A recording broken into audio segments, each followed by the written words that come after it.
ಶ್ರೀಗುರುಭ್ಯೋ ನಮಃ.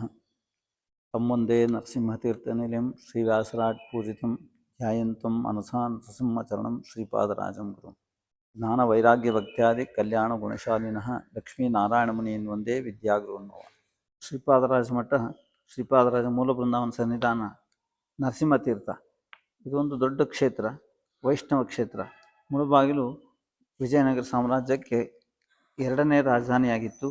ಇಂತಹ ರಾಜಧಾನಿಯಲ್ಲಿ ಶ್ರೀಪಾದರಾಜರ ಮುಂಚೆ ಅಕ್ಷೋಭ್ಯತೀರ್ಥರು, ಮಧ್ವಾಚಾರ್ಯ ಶಿಷ್ಯರಾದಂತಹ ಅಕ್ಷೋಭ್ಯತೀರ್ಥರು ತಾವು ಬಂದು ನೆಲೆಸಿ ಅಲ್ಲಿ ವಿದ್ಯಾರಣ್ಯರು ಮತ್ತು ಅಕ್ಷೋಭ್ಯತೀರ್ಥರು ತಮ್ಮ ದ್ವೈತ ಅದ್ವೈತ ಚರ್ಚಾ ದೃಷ್ಟಿಯಿಂದ ಅಲ್ಲಿ ವಾಕ್ಯಾರ್ಥವನ್ನು ಮಾಡ್ತಾರೆ.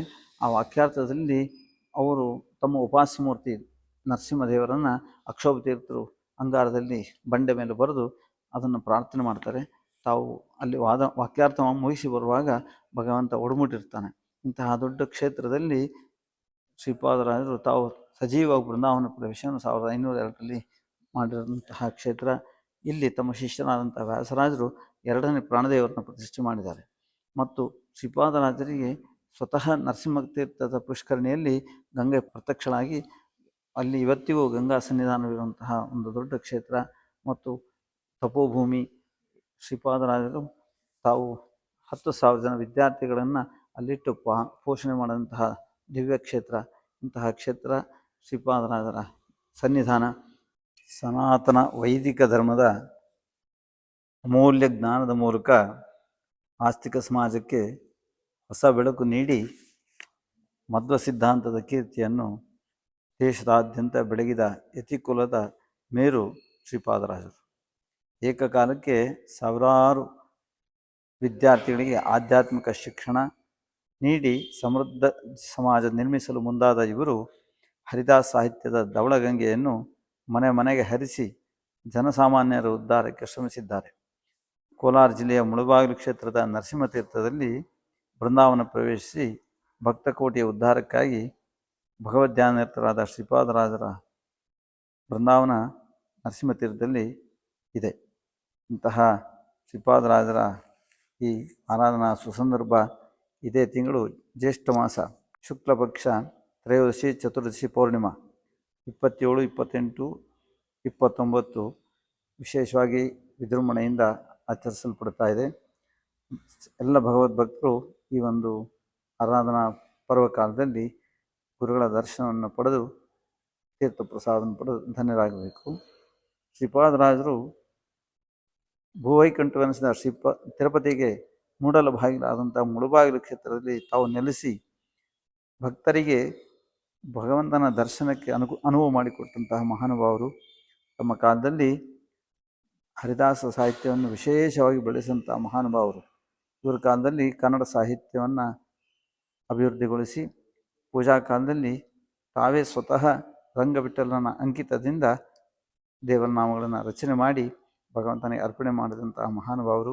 ಇವತ್ತಿಗೂ ಕೂಡ ಶ್ರೀಪಾದರಾಜರ ಕೃತಿಗಳು ಎಲ್ಲರ ಮನಸ್ಸಿಗೆ ಬಹಳ ಮುದವನ್ನು ಕೊಡುವಂಥದ್ದು ಮತ್ತು ಹರಿದಾಸ ಸಾಹಿತ್ಯವನ್ನು ಬೆಳೆಸಿದಂತಹ ಕೀರ್ತಿ ಶ್ರೀಪಾದರಾಜರದು.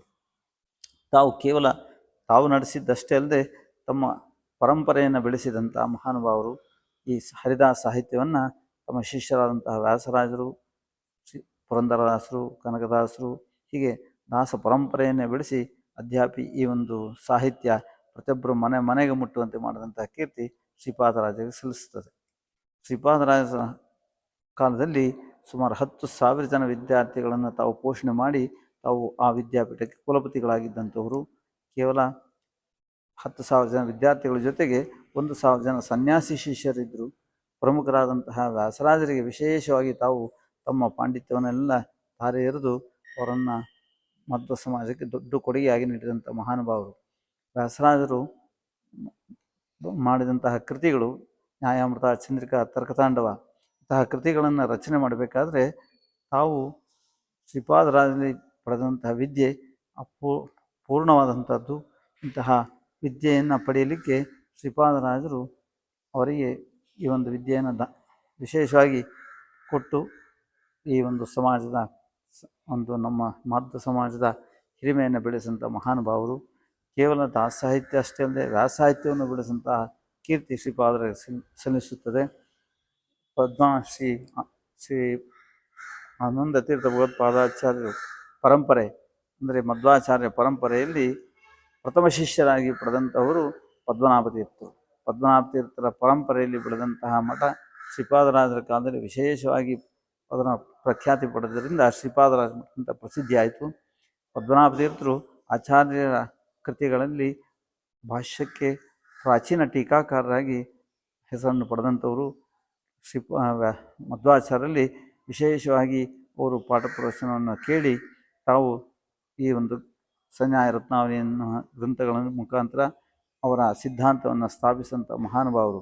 ಇಂತಹ ಪರಂಪರೆಯಲ್ಲಿ ಪದ್ಮನಾಭ ತೀರ್ಥರ ನಂತರ ಶ್ರೀಪಾದರ ವಿಶೇಷವಾಗಿ ಈ ಮಠಕ್ಕೆ ಕೊಡುಗೆಯನ್ನು ನೀಡಿದಂತಹ ಮಹಾನುಭಾವರು ಪದ್ಮನಾಭ ತೀರ್ಥ ಆದಂತಹ ಜಯತೀರ್ಥರು. ಜಯತೀರ್ಥರು ಬರೆದಂತಹ ಶ್ರೀಮನ್ ನ್ಯಾಯಸುಧಕ್ಕೆ ಟೀಕಾ ಗ್ರಂಥಕ್ಕೆ ಶ್ರೀಪಾದರಾಜರು ವಾಗ್ಭದ್ರನಂತಹ ಒಂದು ಟಿಪ್ಪಣಿ ಗ್ರಂಥವನ್ನು ರಚನೆ ಮಾಡಿದ್ದಾರೆ. ಇಂತಹ ವಾಗ್ಭದ್ರದ ಮುಖಾಂತರ ಎಲ್ಲ ನಮ್ಮ ಆಚಾರ್ಯ ಸಿದ್ಧಾಂತವನ್ನು ಪ್ರಸ್ತುತಪಡಿಸಲಿಕ್ಕೆ ಮತ್ತು ಎಲ್ಲರಿಗೂ ತಲುಪುವಂತೆ ಮಾಡಿದಂತಹ ಮಹಾನುಭಾವರು ಶ್ರೀಪಾದರಾಜರು. ಅವರ ಕಾಲದಲ್ಲಿ ಕನ್ನಡ ಸಾಹಿತ್ಯ ಹಾಗೂ ದಾಸ ಸಾಹಿತ್ಯ ವ್ಯಾಸ ಸಾಹಿತ್ಯ ಎರಡನ್ನೂ ವಿಶೇಷವಾಗಿ ಪ್ರೋತ್ಸಾಹಿಸಿ ಅದ್ಯಾಪಿ ಅದರ ಒಂದು ಪ್ರಯೋಜನ ಪ್ರತಿಯೊಬ್ಬ ಭಕ್ತರಿಗೆ ತಲುಪುವಂತೆ ಮಾಡಿದಂತಹ ಮಹಾನುಭಾವರು. ಕೇವಲ ತಾವು ಪೀಠದಲ್ಲಿ ಕೂತಿದ್ದಷ್ಟೇ ಅಲ್ಲದೆ ಸಾಮಾಜಿಕ ಕಳಕಳಿಯಿಂದ ವಿಶೇಷವಾಗಿ ಎಲ್ಲ ಭಕ್ತರಿಗೆ ಸಾಮಾಜಿಕವಾದಂತಹ ಪ್ರೋತ್ಸಾಹವನ್ನು ನೀಡಿದಂಥವರು, ಕೆರೆ ಕುಂಟೆಗಳನ್ನು ನಿರ್ಮಾಣ ಮಾಡಿಕೊಟ್ಟವರು, ವಿದ್ಯಾಭ್ಯಾಸಕ್ಕೆ ಹೆಚ್ಚು ಮಹತ್ವ ಕೊಟ್ಟಂಥವರು ಮತ್ತು ತಾವೇ ಸ್ವತಃ ಚಂದ್ರಗಿರಿ ರಾಜನಿಗೆ ರಾಜಗುರುಗಳಾಗಿ ಮೆರೆದಂಥವರು. ಶ್ರೀಪಾದರಾಜರು ಅವು ತಿರುಪತಿಯಲ್ಲಿ ಪೂಜೆಯಲ್ಲಿ ಅವ್ಯವಸ್ಥೆ ಆದಾಗ ಆ ಸಾಳವ ನರಸಿಂಹರಾಜ ಬಂದು ತಮ್ಮಲ್ಲಿ ಅರಿಕೆ ಮಾಡಿದಾಗ ತಾವು ಆ ಒಂದು ಪೂಜಾ ಕೈಂಕರ್ಯಕ್ಕೆ ಈ ವಯಸ್ಸಿನಲ್ಲಿ ಬರಲಿಕ್ಕೆ ಅನಾನುಕೂಲ ಅಂತ ಹೇಳಿ ತಾವು ತ್ಯಾಗವನ್ನು ಮಾಡಿ ವ್ಯಾಸರಾಜರಿಗೆ ಆ ಪೂಜಾ ಕೈಂಕರ್ಯವನ್ನು 12 ವರ್ಷಗಳ ಕಾಲ ನಿರ್ವಹಿಸಲು ಅನುವು ಮಾಡಿಕೊಟ್ಟಂತಹವರು ಇಂತಹ ಮಹಾನುಭಾವರು. ಮತ್ತು ಶ್ರೀಪಾದರಾಜರು ಸಾಳವ ನರಸಿಂಹ ಬಂದು ಆ ಅರ್ಚಕರನ್ನೆಲ್ಲ ನಾನು ಸಂಹಾರ ಮಾಡಿದ್ದೇನೆ, ನನಗೆ ಬ್ರಹ್ಮಹತ್ಯೆ ದೋಷ ಬಂದಿದೆ ಅಂತ ತಿಳಿಸಿದಾಗ ಆ ಶಂಕೋದಕದಿಂದ ಪ್ರೋಕ್ಷಣೆ ಮಾಡಿ ನಿನ್ನ ಬ್ರಹ್ಮಹತ್ಯೆ ನಿವಾರಣೆ ಆಗಿದೆ ಅಂತ ತಿಳಿಸ್ತಾರೆ. ಆದರೆ ಆತನಿಗೆ ಪೂರ್ತಿ ಮನಸ್ಸಿಗೆ ಅಷ್ಟು ಇದು ಬರಲಿಲ್ಲ.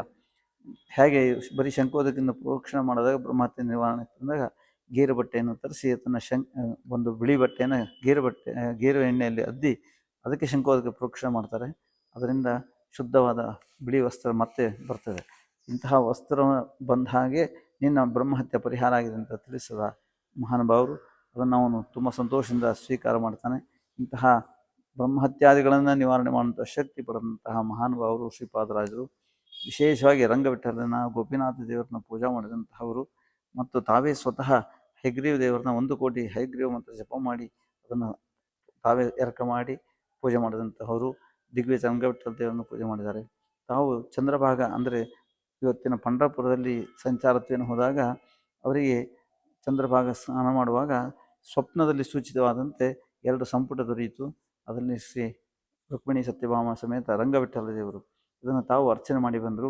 ಇನ್ನೊಂದು ಸಂಪುಟವನ್ನು ಹಾಗೆ ಪೂಜೆ ಮಾಡ್ತಾ ಬಂದು ಮುಂದೆ ತಮ್ಮ ಶಿಷ್ಯರಾದಂತಹ ವ್ಯಾಸರಾಜರಿಗೆ ಪೂಜೆ ಮಾಡುವಂಥ ಅವಕಾಶ ಸಿಕ್ಕಾಗ ಅದನ್ನು ಅವರಿಗೆ ಇವತ್ತು ನೀವು ಪೂಜೆ ಮಾಡಿ ಅಂತ ತಿಳಿಸ್ತಾರೆ. ಪೂಜೆ ಮಾಡುವಾಗ ವ್ಯಾಸರಾಜರಿಗೆ ಆ ಭಗವಂತ ಒಲಿದು ದರ್ಶನ ಕೊಡ್ತಾನೆ, ಹಾಗೆ ನೃತ್ಯ ಭಂಗಿಯಲ್ಲಿ ದರ್ಶನ ಕೊಡ್ತಾನೆ. ಅವರು ಆ ಒಂದು ದೃಶ್ಯವನ್ನು ನೋಡಿ ತಾವು ಸ್ವತಃ 2 ಸಾಲಿಗ್ರಾಮವನ್ನು ತಗೊಂಡು ತಾಳ ಹಾಕ್ತಾರೆ.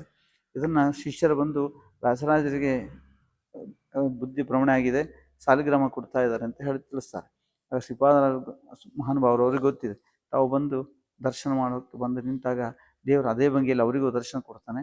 ಈ ದೇವರು ನಿಮಗೆ ಒಲಿದು ಬಂದಿದ್ದಾನೆ, ಅದರಿಂದ ತಾವೇ ಸ್ವೀಕಾರ ಮಾಡಿ ಅಂಥೇಳಿ ವ್ಯಾಸರಾಜರಿಗೆ ಗೋಪಾಲಕೃಷ್ಣ ದೇವರನ್ನು ಮತ್ತು ರುಕ್ಮಿಣಿ ಸತ್ಯಭಾಮ ದೇವರನ್ನ ನೀಡ್ತಾರೆ. ಇವತ್ತಿಗೂ ಅದು ಕುಂದಾಪುರ ಮಠದಲ್ಲಿ ವಿಶೇಷವಾಗಿ ಪೂಜೆ ಸಲ್ಲಿಸ್ತಾ ಇದ್ದಾರೆ. ಇದು ವ್ಯಾಸರಾಜರಿಗೆ ಒಲಿದು ಬಂಥ ಮೂರ್ತಿ. ಶ್ರೀಪಾದರಾಜರಿಗೆ ಪ್ರತ್ಯಕ್ಷ, ಶ್ರೀಪಾದರಾಜ ಸ್ವಪ್ನಲಬ್ಧ, ವ್ಯಾಸರಾಜರಿಗೆ ಪ್ರತ್ಯಕ್ಷ. ನರ್ತನ ಶಾಸ್ತ್ರಕ್ಕೆ ವಿರುದ್ಧವಾದಂತಹ ಭಂಗಿಯಲ್ಲಿ ಭಗವಂತ ಅವರಿಗೆ ದರ್ಶನ ಕೊಟ್ಟು ಅವರಿಗೆ ಅನುಗ್ರಹ ಮಾಡಿದ್ದಾನೆ. ಇಂತಹದ್ದಲ್ಲದೆ ಶ್ರೀಪಾದರಾಜರು ಅವರನ್ನು ನೆನೆಸಿದರೆ ಪ್ರತಿನಿತ್ಯದಲ್ಲಿ 64 ಬಗೆ ನೈವೇದ್ಯವನ್ನು ಭಗವಂತನಿಗೆ ಸಮರ್ಪಣೆ ಮಾಡಿದಂಥವರು. ಅವರನ್ನು ಪ್ರತಿನಿತ್ಯದಲ್ಲಿ ಸ್ಮರಣೆ ಮಾಡೋದ್ರಿಂದ ಪ್ರತಿನಿತ್ಯ ಮೃಷ್ಟಾನ್ನ ಭೋಜನ ಸಿಗ್ತದೆ ಮತ್ತು ಜ್ಞಾನಭಕ್ಷ್ಯನೂ ಸಿಗ್ತದೆ. ವಿಶೇಷವಾಗಿ ಜ್ಞಾನವನ್ನು ಸಂಪಾದಿಸಬೇಕಾದ್ರೆ ಶ್ರೀಪಾದರ ಅನುಗ್ರಹ ಬೇಕು. ಅವರ ಸೇವಾ ನಿರಂತರ ನಾವು ಮಾಡಬೇಕು. ಇಂತಹ ಮಹಾನುಭಾವರ ಒಂದು ವಿಶೇಷ ಕಾರುಣ್ಯದಿಂದ ಇವತ್ತು ಸಾಹಿತ್ಯ ವಿಶೇಷ ಉಳಿದಿದೆ. ಭಕ್ತಿ ಸಾಹಿತ್ಯವನ್ನು ಬೆಳೆಸಂಥ ಮಹಾನುಭಾವರು. ಇವತ್ತು ನಾವು ಭಗವಂತನಲ್ಲಿ ಮಾಡುವಂತಹ ಆರಾಧನೆ ಏನಿದೆ ಅದು ಭಕ್ತಿಯ ದ್ಯೋತಕವಾಗಿದೆ. ಭಕ್ತಿಯ ಮುಖಾಂತರ ಮಾಡಿದಾಗ ನಾವು ಭಗವಂತನಿಗೆ ಸಮೀಪವಾಗೋದ್ರಲ್ಲಿ ಖಂಡಿತ ಅನುಮಾನ ಇಲ್ಲ. ಏಕೆಂದರೆ ಇವತ್ತು ಕಲಿಯುಗದಲ್ಲಿ ಬೇರೆ ಯಾವ ಒಂದು ನಾವು ಕಾರ್ಯವನ್ನು ಮಾಡಲಿಕ್ಕೆ ಅನಾನುಕೂಲ ಇರೋದರಿಂದ ಕೇವಲ ಭಗವಂತನ ಆರಾಧನೆ, ನಾಮಸ್ಮರಣೆ, ಅವನ ಕೀರ್ತನೆಗಳ ಮುಖಾಂತರ ಅವನ್ನ ಒಲಿಸಿಕೊಳ್ಳಬೇಕಾಗಿದೆ.